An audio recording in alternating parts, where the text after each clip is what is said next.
Hi, I'm Zachary Fowler, and you're watching Fowler Extra. We did a video on my other channel, Fowler's Makery and Mischief. If you want to check that out, linked in the description below, where we did a build turkey call, catch and cook with the air rifle.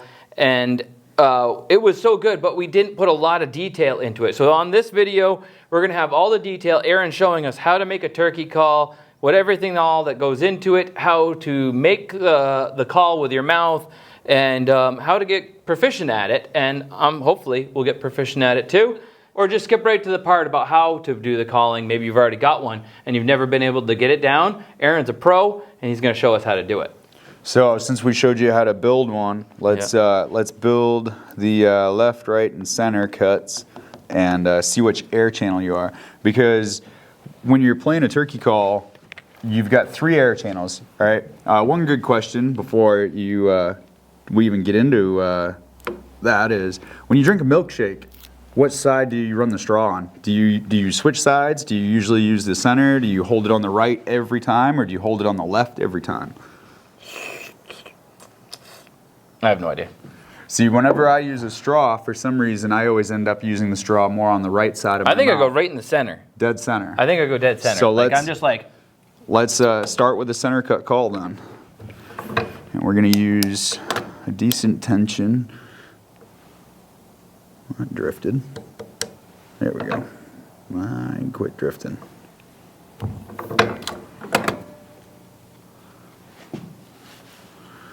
And get her to smile.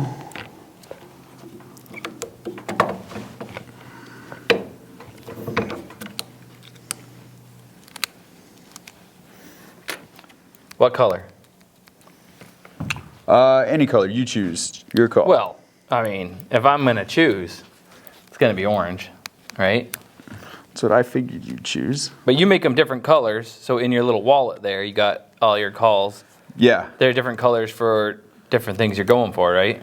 Well, the colors usually don't mean squat to me, other than, so I know right now, yellow, green, orange, and white on this side are not my go-to calls. My go-to call has been sitting right there. Oh, you just know where they are located? Yeah. Yeah. Color is only to tell me which one I've been using most recently. So like if the yellow tells me that's got a different cut on it, and basically... If it's green, you left it in their mouth way too long and now something's growing on it. Yeah, when they're all fuzzy, you can tell when they're old because they almost look brand new. Pretty clean. They just look brand new again, but the thing is, you can see the water line on the backside. Oh, yeah. From where the saliva was actually gone right up in there. And that's one of the things you actually do when you first put a call into your mouth, is you take the call and you kind of hold it upside down like that, so that way the overlap is on the bottom, and use your tongue to drive that saliva right in between those reeds, so that way you can see that how it gets all the way back there.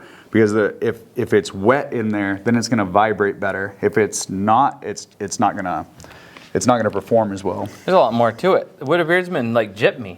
He just stick it in your mouth and make some noises. Yeah, push some air. But maybe he just didn't know how to put words to it. I'm teasing him.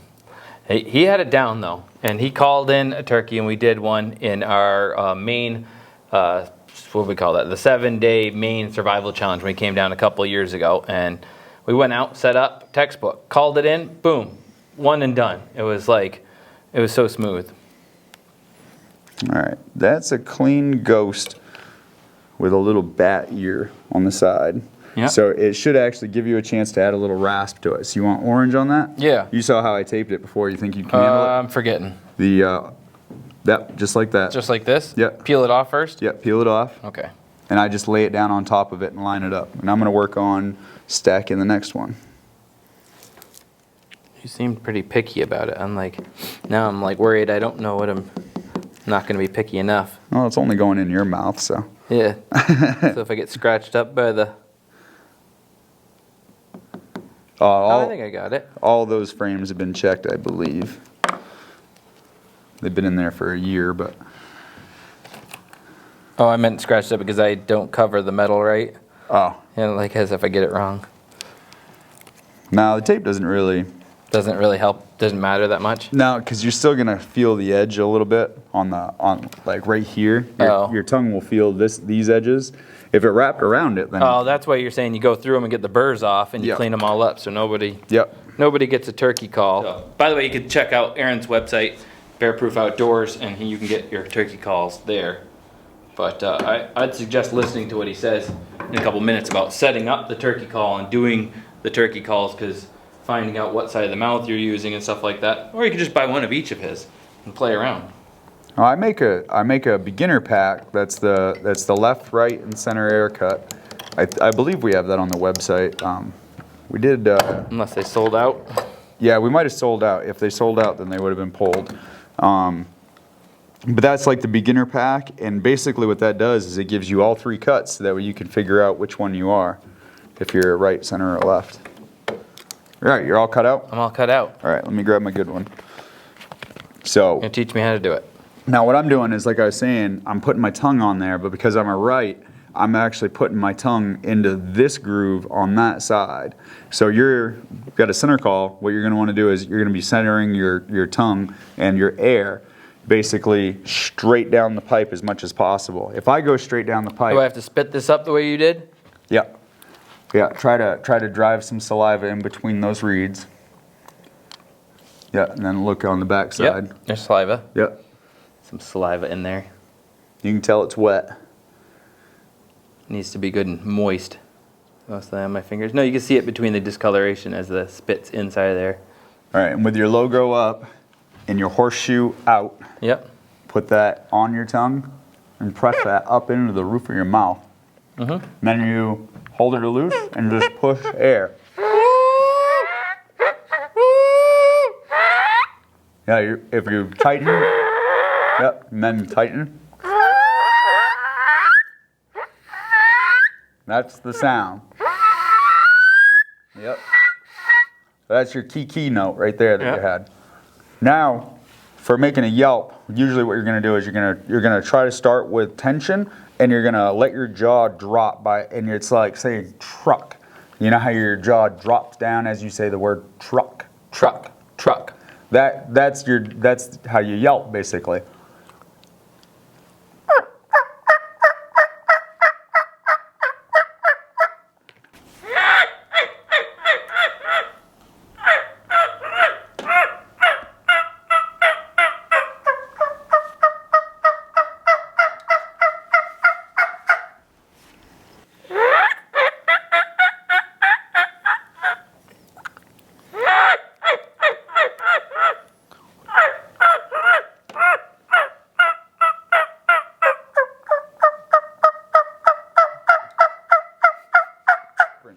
Clucking is happy bird, just feeding along, and cutting is an excited bird who's either feeling feisty about something or frisky about something. Okay.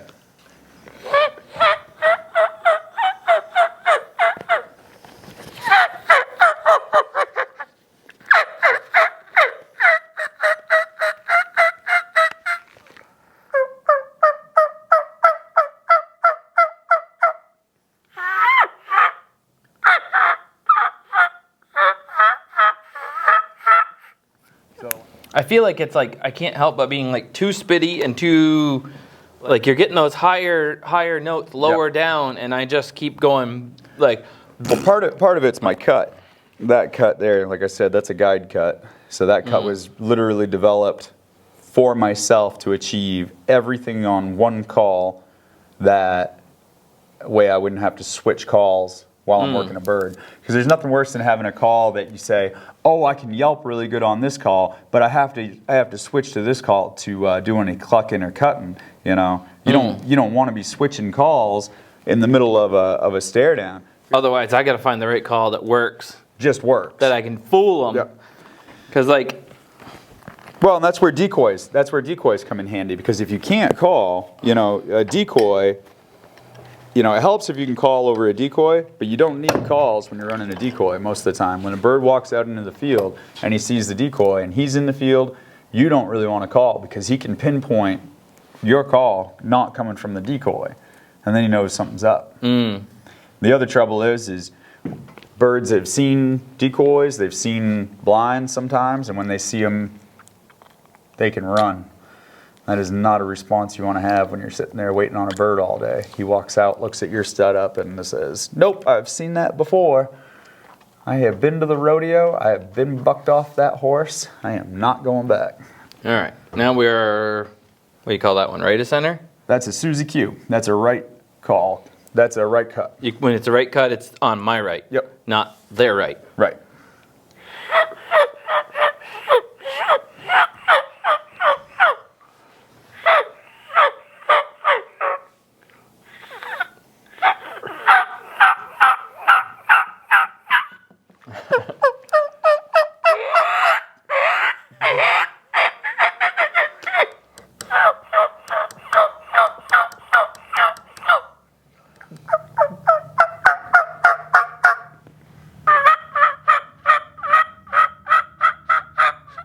It's close. That's a lot closer. Yep, you're starting to sound like a turkey. That actually sounds. You're in that zone where you sound like an old out-of-tune lynch box, you know, which is a good thing because an old out-of-tune lynch box still sounds like a turkey. Yeah. I've sat in the woods and heard something that sounded like an old out-of-tune lynch box. I could have sworn. I said, Dad, that's some jerk hunter walking in on our bird playing a Lynch 101, and the sucker ain't even tuned. Listen to that. And out comes this ugly hen, and she just yap, yap, yap, yap, yap, yap, yapping. And it's like, if I couldn't... She just had a sore throat. She sounded just like a box call. She had bronchitis. She just had this real boxy voice.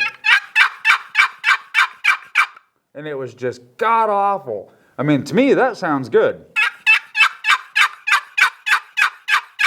That's beautiful, you know? And she was like just... I can't tell the difference. You're like, oh, she sounds like she's sick. Well, Don't shoot her. This side is this side's a tom. So if I play it,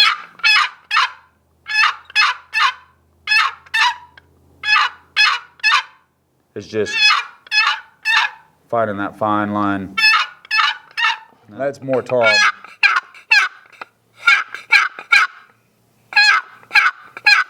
All right, so Slate now, calls, long box, mouth calls, trumpets. The only other call is the soft box, and we play that just like a slate call. What we're going to do is we're going to condition it real quick. So that's just sidewalk chalk that you buy for your daughters, you know, and that's just a piece of Brillo pad you use to wash the dishes.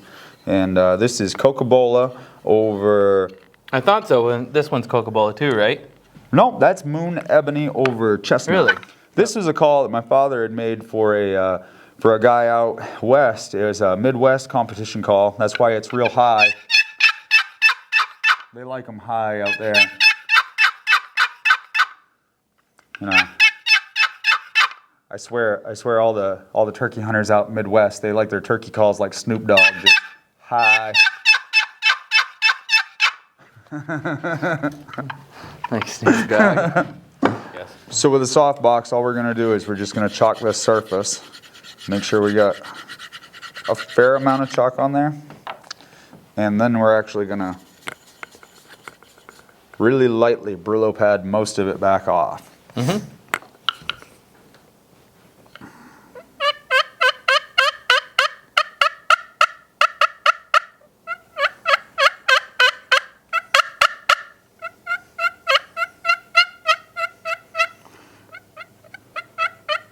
If you ever get close to a pen of domesticated turkeys, you know, you'll always hear them making these. They almost never shut up with that. Yeah, always a little something going on. All these always little whines and it's not wanting to purr.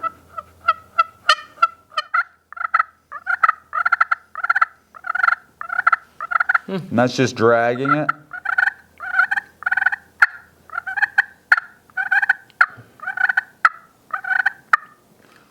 Yeah, so go ahead, try that one out. All right. That one's a little bit more easier to play, a little more kid-friendly.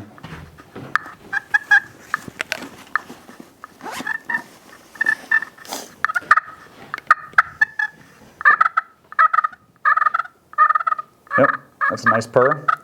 And then you just kind of drag and pop to make the clucks, and you make those ovals to make the yelps.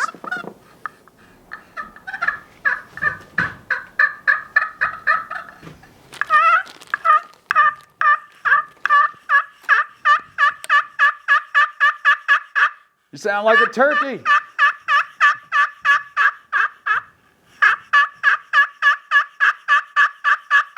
There you go. All right. We didn't know I could do one thing now. I got to keep working on the mouth calls. That third one, I think, felt the best. And the only other calls that you hear people talk about besides the calls that actually are used to call on the turkeys are locator calls. Your locator calls are usually like owl hoot calls, you know. That barred owl in the morning talking, that gets a shot gobble response out of a bird, and that'll give away his position up in a tree. Crow call is the one locator call that I like to run if I need to run one at all. Most of the time, I'd rather talk turkey. I'd rather find him by using a turkey call than using a locator call, because all you're trying to do is shot gobble him. You could hit the panic button on your truck, you know, wah, wah, wah, you know, and they'll gobble to that, you know. You could do anything. Shut the car door. Oh, yeah, I've done that before where I've come out when I used to live in the woods and I close my screen door and it slams and I hear, you know, like real quick, like, holy cow, I was scared the lady. So you hit them with a crow call. They'll gobble, you know. Crow call is probably one of the easiest ones to use because it's just ha, ha, ha. That's all you're doing in a crow call. And it gets that shot gobble response out of him, give away that position. The trumpet call, we talked about that just a little bit, but I'll go back to it because the trumpet call is one of the few calls that actually hits the turkey note the closest. So if you took and used like a real high grade microphone and used some sort of scaling device through a computer to see how high of a frequency that call that turkey was making hit, the only call that can hit anywhere as close to that same frequency is the trumpet. Everything else falls short. The mouth call comes in, I think, close second, but the slate, the box call, they all fall short of being able to hit that high frequency note. That trumpet is the only one that hits anywhere as close.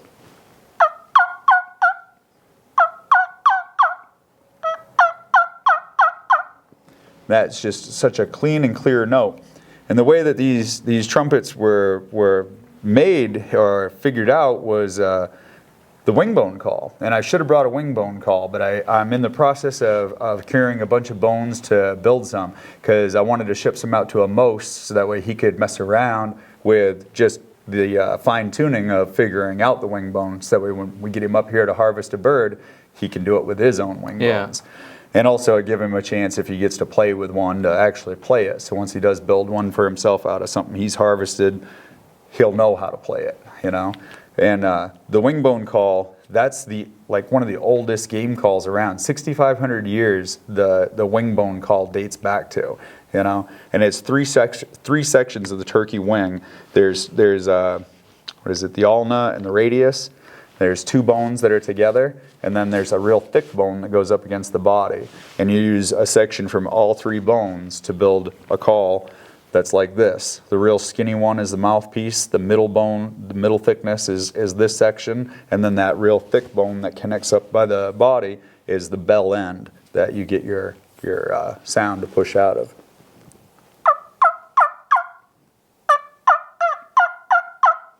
And all we do is we kind of tuck a finger into the trumpet there and just kind of baffle it a little bit. Don't mind me. I've only been killing turkeys, hunting turkeys for the last 4 or 5 days now. And we're, day 4 of the season? So. And yeah, I ain't slept in 3 days. So. You know, that's how it goes when you're a turkey hunter, though. Thanks for watching, guys. And don't forget to check out the turkey catch and cook with the air rifle on my main channel, Fowler's Makery and Mischief. And we'll see you guys in the next one. I'm Zachary Fowler, and that is Aaron, Bear Proof Outdoors. Link below, so if you want to buy one of his turkey calls and learn how to do it yourself. We'll see you guys in the next one. Fowler out.